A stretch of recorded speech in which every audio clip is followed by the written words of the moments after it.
Hello and welcome to Tea with Jess. I'm Jess Montgomery and I'm glad that you're joining me today for a tea break. As Nana says in my kinship mystery series, life is hard, have tea. So today's mug is from the Elvis Presley Museum. I got it a bazillion years ago on a family trip. It has this little bone. You know, I ain't nothing but a hound dog. It says hound dog on the front, and you can spin the little bone, which I just absolutely love, to the point that it is the only mug I have that you can't put in the microwave because it's on a little metal. The bone is on a little metal rod, but it's worth it because it makes me chuckle every time. So that is my tea mug for today, and I'm delighted to welcome today Hannah Mary McKinnon. She's the author of psychological suspense novels that not only offer up plenty of twists and turns, but also explore in delicious detail the darkest nooks and crannies of the human heart. And after reading Sister Dear last year, in my own mind, I dubbed her Queen of the Twist. So whenever I think about her, I think Queen of the Twist. And her newest thriller, which we're going to talk about today, You Will Remember Me, definitely provides the kind of riveting prose that proves that Hannah deserves the title of Queen of the Twist. It came out just about 2 weeks ago, and it's described in a nutshell as an put-downable amnesia thriller that begs the question, how can you trust anyone when you can't even trust yourself? And I hope that has you hooked already, because what a great line. And I got to read an early copy, and it is fabulous. And no other than Lisa Unger, New York Times bestselling author, agrees with me. She described You Will Remember Me as riveting, smart, and utterly diabolical. So Hannah's new novel has already garnered plenty of reviews. So let's welcome her to Tea with Jess. Hello and welcome. Hi, Jess. Thank you so much. Lovely to see you. Lovely to see you, and congratulations on, this is your fifth book out, am I right? Yep, Book it is. five. It goes fast, doesn't it? It's amazing. Oh, so share like a non-spoiler overview of what is You Will Remember Me all about. All right, I can do that. So You Will Remember Me is the story of three characters. There is one, the man from the beach, who wakes up on a beach but doesn't know how he got there, where he is, or indeed who he is. He has no memory at all. And then we have Lily, who is searching for her boyfriend Jack, who went missing after an evening swim. And the third character is Maya, and Maya's also searching for someone. She is looking for her estranged stepbrother Ash, who upped and left and disappeared from town 2 years prior. But the question is the man from the beach Jack, Ash, neither, or both? I love it. That is such a great, oh my gosh, that is perfect. I'm curious though, we've talked before, you and I, about research, and of course I do historical research, but you must have done a lot of research about amnesia. How did I told myself I would make this corn. Do you remember the research that you did? Sorry. I gave in to my corny question. But seriously, what kind of research did you do, and what was that like? It was really interesting, actually, because I find amnesia just in itself just so interesting, because imagine waking up and you don't know who you are, or anything about yourself, or conversely, a different kind of amnesia. So retrograde is when you can't remember your past or part of your past. But then you have a different kind, which is anterograde amnesia, where you cannot form new memories. So, oh, wow. So there's a movie with Adam Sandler and Drew Barrymore.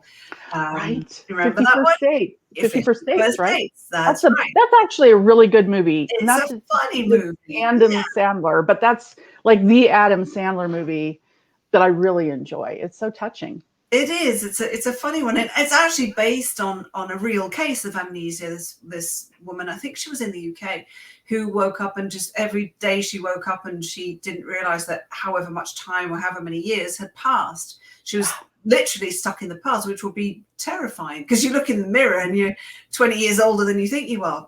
Scary. So I have those days, even without. even without amnesia, yeah. I look in the mirror and I'm like, really? Okay. Yeah, same. So I disappeared down many rabbit holes, and what was really interesting was the fact that while there are similarities in cases, whether it's retrograde or anterograde, the cases are always very different. So there aren't really rules that apply to cases. I mean, there are some, sure, but every case is different. The duration, there are no hard and fast rules. You have retrograde amnesia. Okay, it's going to last X amount of days and hours. People just don't know. They don't know how much will come back, what might trigger it, what caused it. It could be, it can be a brain injury. It can be trauma that can create another kind of amnesia. So psychological trauma can make you have this fugue state where you basically your brain goes into over protection mode and you remember nothing. That could last a couple of hours, couple of days, maybe a week or longer. But again, it's very different. So many rabbit holes to disappear down, including the concept of confabulation, which was really fascinating. So confabulation is basically when your brain makes up memories, false memories, to fill in the blank space, because the brain does not like static blank space. So you might have the case of somebody thinking that they were in a certain job because their parent was, or whatever, and it's all completely false, but they think it's real. It's very, very real to them, which is terrifying when you can't trust your memory. So it was very interesting to explore, very much so. Yeah, it's fascinating to hear you talk about it.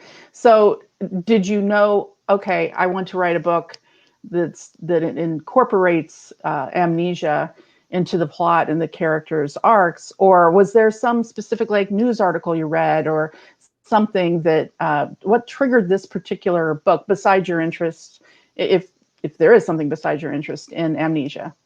It was the latter, actually. So it was a news article that I saw first, and I thought, oh, that would be a really interesting story. So in 2018, I think it's February 2018, a gentleman from Toronto went missing from a ski hill in Lake Placid. He was there on holiday with his wife and friends. And he said, oh, I'm just going to go to the car to go and get something, or something to that effect, and vanished. He literally disappeared. And they searched for him for days. And at some point they thought he probably perished. Maybe he was on the mountain somewhere, had fallen, hurt himself, or had died later on hypothermia overnight or whatever, and that they would at some point locate him. But he showed up in Sacramento 6 days later with a credit card in his pocket. And he knew that he had gone across that's literally across the country in a truck, but the truck driver didn't come forward. He had a credit card in his pocket, didn't know his name, vaguely remembered his wife's phone number, was finally able to call her. Meanwhile, he's still in his ski gear in Sacramento. Oh my gosh. Yeah. And he was safely returned home. He called and everyone's freaking out that they found him, and he's in Sacramento. And everything worked out for him. I don't know if he recovered his memory, but I remember hearing that and thinking, that's really terrifying. Just the fact that you don't know who you are, and that must feel so frightening.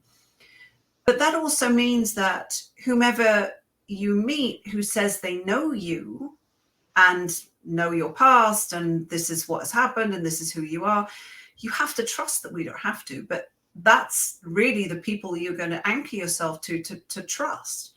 And what if they don't have your best interests at heart? So Right. that was the typical thriller writer brain. Oh, wow, that's a fascinating story. I'm so glad he got home safely. What could possibly have gone wrong? That was my process, Of course. And you touched on you don't have to trust someone, but that's just part of, but you need to. I Right. mean, we're pack animals. Yes, We need to trust one another. So if that's stripped away, then what does that do to you, and how do you make decisions? exactly. That's fascinating. Well, you've given a great explanation of your interest and of the different types of amnesia, but I know that you did not stop the plot and give a lecture to your readers because you're telling a story. So, Right. so, so as tempting as it sometimes is for us to stop our novels and give a lecture because we've done all this great research, we don't want to do that because that's No. if we wanted to do that, we should be writing nonfiction, and we're not. We're writing fiction. So how difficult was it to kind of weave some of those details in a non story stopping kind of way? It was, I mean, the whole, to be honest, this book kicked my butt. It was, I bet. it really did. And I plotted it in the same way as Sister Dear, and Sister Dear, Mhm. in comparison, was a smooth book to write. I mean, yes, it had some rewrites and but not a massive amount. The one before did. Her Secret Son had that the last third was a complete gut and reconstruct. But Sister Dear, when I'd finished writing Sister Dear, my editor loved it. I felt confident that I finally knew what I was doing. That false sense of security as an author. Oh yeah, I've got it now. I know what I'm doing. And then I plotted book 5, You Will Remember Me, and I was certain that I would be able to write this and the experience would be smooth, and it wasn't. It was really hard. And part of that was the amnesia. So, for example, I have a couple of scenes, or one where the man from the beach ends up at the doctor's, and you don't want it to be a lecture. These are the different kinds of amnesia and blah, blah, blah. I mean, it's boring. So I solved that by having one of the characters do some research and just very briefly list the different kinds and why she doesn't think it could be that, but it could be this, and she's mulling it over. So, but quite brief. So that worked out okay.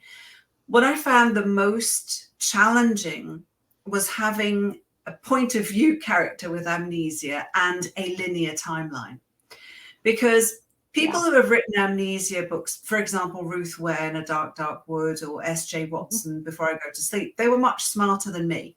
So Ruth decided when she wrote In A Dark, Dark Wood, she had a non-linear timeline. So she has chapters in the past and present. So you get to know the character pre-amnesia, and you discover who they are. And S.J. Watson used diary entries that the character would read. And I, in my wisdom, decided to use neither of those. I'm going to go out on my own and do this in a different way. And it wasn't until I actually started writing the book and started writing the man from the beach's chapters that I thought, oh no, I know all his backstory. I know everything about this guy, but I can't tell him. He can't have a single memory or a flashback or anything. And then I had to figure out who had told him what and when, and what other people knew and what he hadn't told who or had told who. And it was complicated. It was, and I don't think I'll write another point of view character with amnesia again. I just imagine all these note cards or something like Yes, that stuck up on a bulletin board or a I had elaborate lists. spreadsheet lists. Yes, Yes, yes. yes, yes, Uh, yes, lists. Yeah.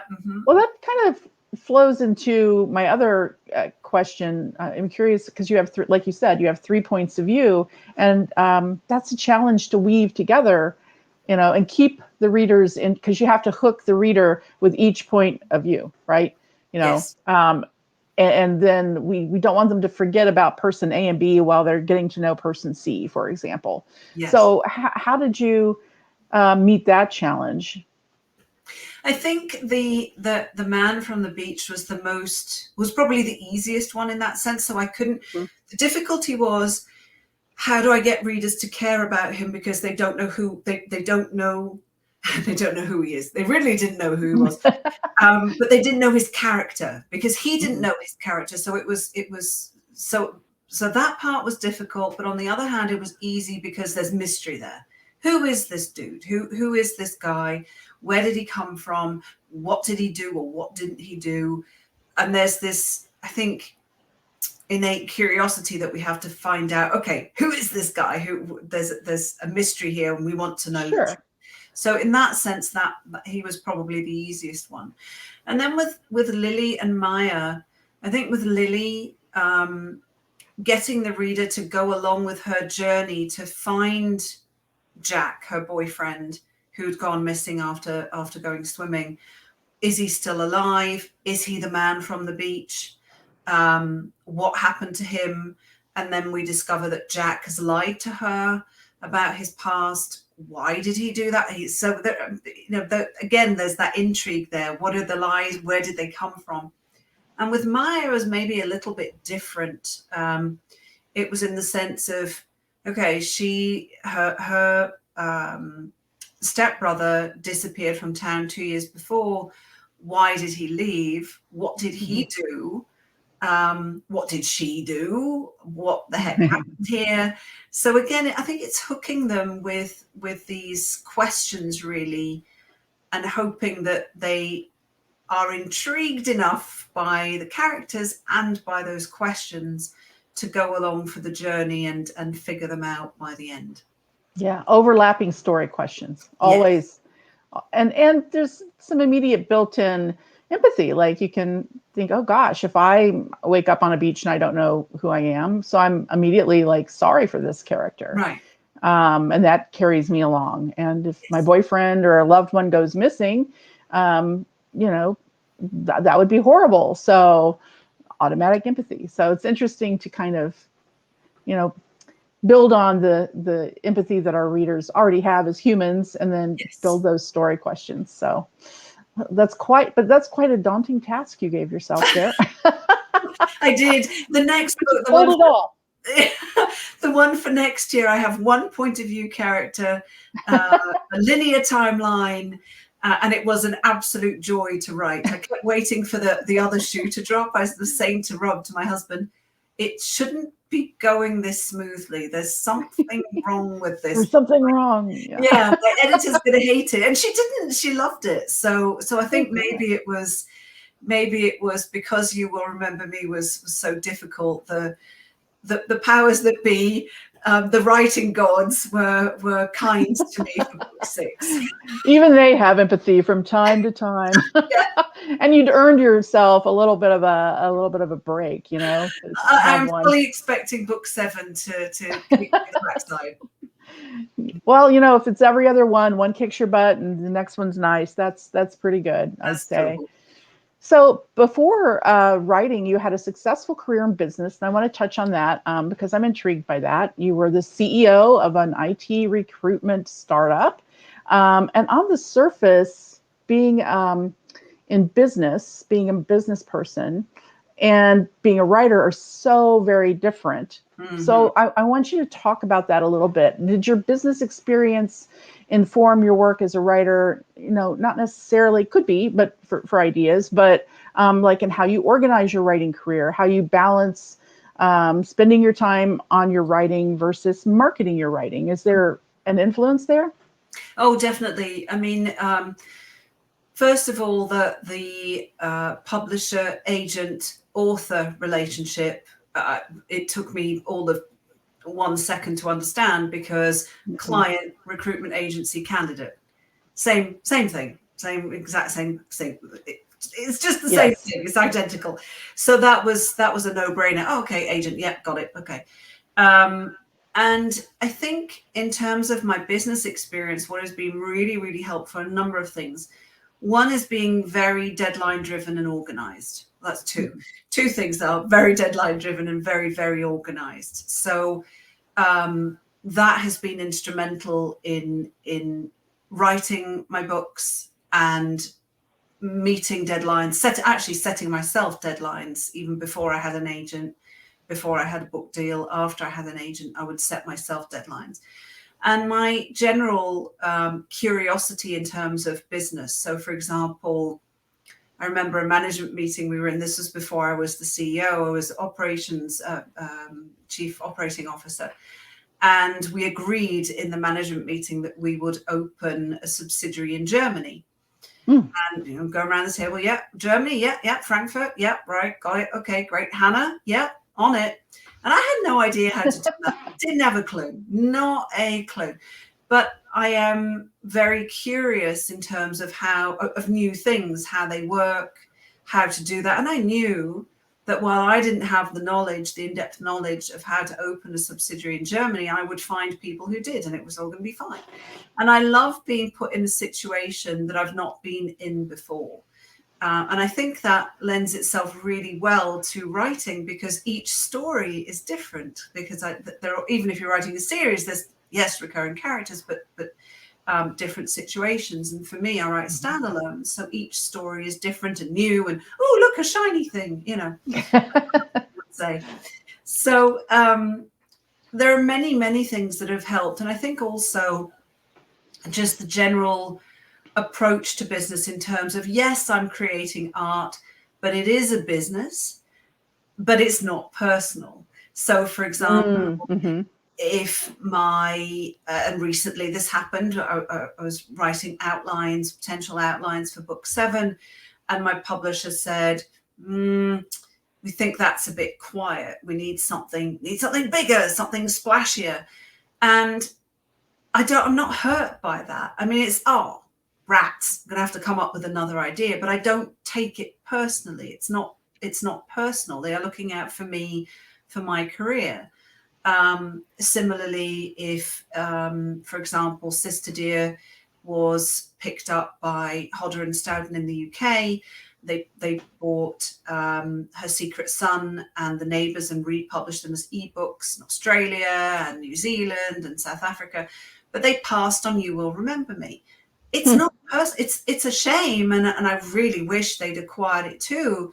But it's not personal. It's business. Right. It's not personal. So I think that whole, I wouldn't even call it armor. I think it's just that or thick skin. It's just that business knowledge and that business sense that this is a business.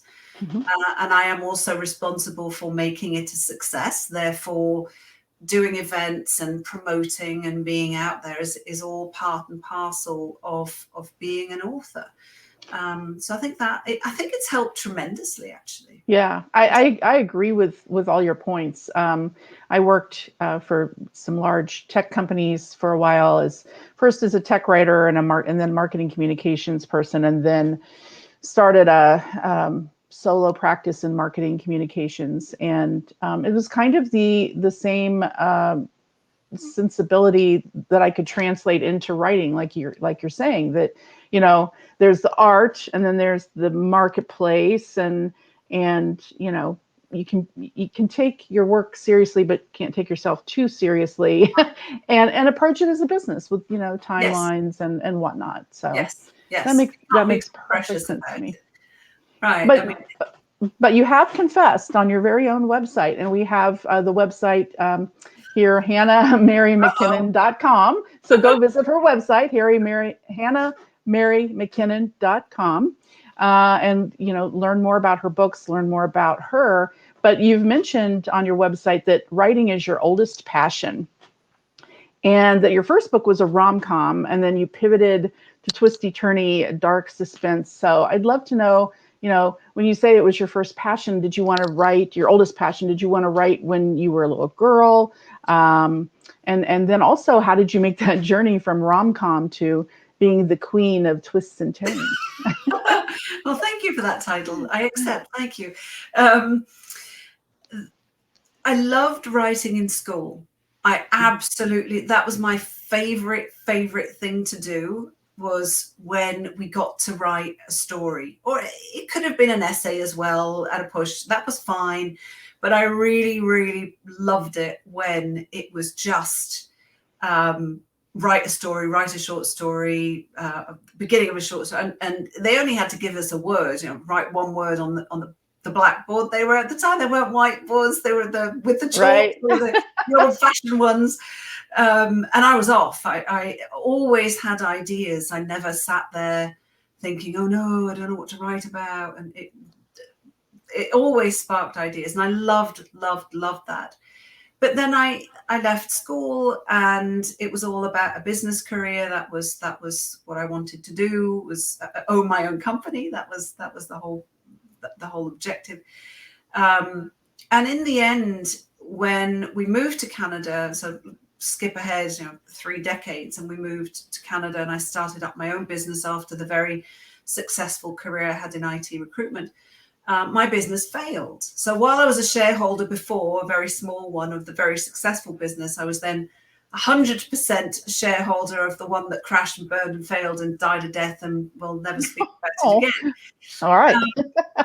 So that was when I was, let me see, I was approaching, no, I was 40, I think, ish. Yeah, 40, 41. And I didn't really know what to do with myself. And at that point, Rob said, well, if you could do anything, what would you do? And throughout the years, I thought, oh, wouldn't it be nice to write a book? But what would I write? And I don't have time, and all the rest of it. And that was when I said, well, I think I'd kind of like to try and write a book, but it's a pipe dream. It's never going to work. I'm never going to get anywhere. And he said, just if you're going to do it now. Because if you give yourself a year or two to try and do this and it doesn't work out, at least you've tried, give it a go, try. And so I did, and here we are. So why rom-com? It was simply because I'd read a lot of rom-coms. I used to read thrillers up until my mid-20s, and then I stopped reading them for the best part of 2 decades. My best friend was murdered, and it just turned me off thrillers completely. Yeah. So I just couldn't handle them. So I read a lot of rom-coms, but I also felt a bit old for rom-coms, because a bit old for the, oh, am I going to find a boyfriend? I'm going to find true love. And I've been married at this point for, I don't know, over a decade and a half or whatever. So I thought, I don't know, is this, but I had the idea for Time After Time, the rom-com, and I went with it, and I wrote it, and I loved writing it. It was fun. Got rejected a lot, and finally got an agent and whatnot, and the book sold. But before the book had sold, I think even before I got an agent, I'd started writing the second one, which was The Neighbours. And it was a lot darker and grittier, and things weren't necessarily going to work out for everyone in the end. And I found myself enjoying writing that one even more. And that was when I realized, aha, my love for thrillers has not gone away. And that was when I started reading, just gobbling down thrillers again. I couldn't get enough of them. And I realized that's the space I wanted to be in. So it was and because honestly, Time After Time came out as an ebook with HarperCollins UK, it hadn't done brilliantly. HarperCollins North America, who've acquired all my other books after the first one, were fine with me switching genres, because it wasn't as if I'd been on the New York Times bestseller list rom-com. Thankfully, it hadn't really done that well, so it didn't matter that I switched over to the dark side. So and see, there's that pragmatic business side. You recognize that gave you the freedom to experiment in what genre is the right fit for me. Yes. So that's kind of neat. That's a great writer's journey. What are you working on now that you can tell us about? So book 6 for 2022 is done. I have a tentative title, but it's not official yet, so I won't share it. But I can tell you that it is the first time it's not the first time I've written an entire book from a man's perspective. It's the second time, Her Secret Son being the first. But it is the first time I've written the entire novel from the antagonist's point of view. Oh, yeah. So normally my leading men are good men. They're flawed, but they have good hearts. Yes. Not this one. So Lucas is in his early 30s. He is married to Michelle, who's very wealthy. And the book opens up. She has disappeared. She's been gone for a month, and Lucas knows that she's never coming home because he organized a hitman on the dark web to get rid of her so he can cash in. So that's how the book opens. However, he receives a partial photograph of her in the mail, and somebody knows what he did. Somebody knows something. The question is, who knows what, and what are they going to do next? Oh, So that's the story for next year's book. Intriguing. Again, those story questions upon story questions. And this is why you're the queen of twists. If you read it. But this year's book is You Will Remember Me, just out. So folks, get your hands on this book and visit Hannah at her website. You're on Facebook, you're on Twitter, you're on Instagram. So all great places to connect up with Hannah. So thank you for joining me today, and thanks everybody for joining both of us, Hannah and me, Jess Montgomery, on Tea with Jess. And until our next tea break next week, take care of yourself and your loved ones and have fun. Thank you. Thank you. Thank you.